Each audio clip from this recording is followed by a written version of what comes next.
नमस्कार, मी प्रीती. मी मराठी लाईव्हच्या दुपारच्या बातमीपत्रांमध्ये तुम्हा सर्वांचं खूप स्वागत. यंदा बारामती सुप्रिया सुळे यांच्या विरोधात अजित पवारांच्या पत्नी सुनेत्रा पवार निवडणूक लढणार असल्याची चर्चा रंगली आहे. अशा हालचालीही सुरू आहेत. अशातच या सगळ्यावर कोल्हापुरात माध्यमांशी बोलताना शरद पवार यांनी भाष्य केलंय. बारामती येथील लढतीबद्दल मला माहीत नाही.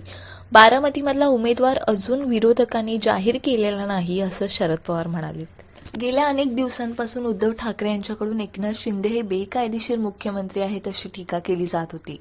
पण आज त्यांनी मुख्यमंत्र्यांचे धन्यवाद मानले आहेत. मराठा आरक्षणासंदर्भात बोलताना उद्धव ठाकरे यांनी एकनाथ शिंदे यांचे आभार मानले आहेत. ते म्हणाले, मला राजकारणाबाबत जास्त काही बोलायचं नाही. कुठल्याही समाजाच्या आरक्षणाला धक्का न लावता हे आरक्षण दिलंय असं मुख्यमंत्र्यांनी सांगितलंय.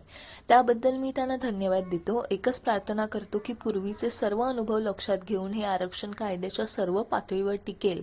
मराठा समाजाला म्हणारं आरक्षण मिळेल अशी मी आशा बाळगतो, असेही ते म्हणाले. मनोज जरांगे यांच्याकडून आपल्याला जीवे मारण्याची धमकी दिली जाते असं म्हणत असताना भुजबळ म्हणाले, मुख्यमंत्री एकनाथ शिंदे यांनी ज्या जरांगेंचा उल्लेख केला, अहो ते सतत धमक्या देत आहेत. याला टपकवीन त्याला टपकवीन, मला स्वतःला धमकी दिली अशी तक्रार भुजबळांनी केली. यावर शिंदे गटातील आमदार संजय गायकवाड म्हणाले, मंत्री छगन भुजबळ यांना बोलण्याचा काहीच अधिकार नाही. आधी महाराष्ट्र फिरून छगन भुजबळ यांनी आग लावली. आता मनोज जरांगे पाटील यांच्यावर आरोप करतायत की त्यांच्यापासून जीवाला धोका आहेत.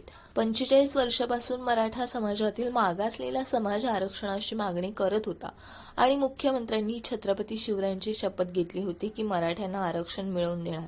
त्याचप्रमाणे इतर कोणत्याही समाजाच्या आरक्षणाला धक्का न लागता त्यांनी मराठा समाजाला 10% स्वतंत्र आरक्षण दिलं आहे. मराठा आरक्षण विधेयकाचा मसुदा विधानसभेत एकमताने मंजूर करण्यात आला. या विधेयकानुसार राज्यातील मराठा समाजाला शिक्षण आणि नोकरीत 10% आरक्षण मिळणार आहे.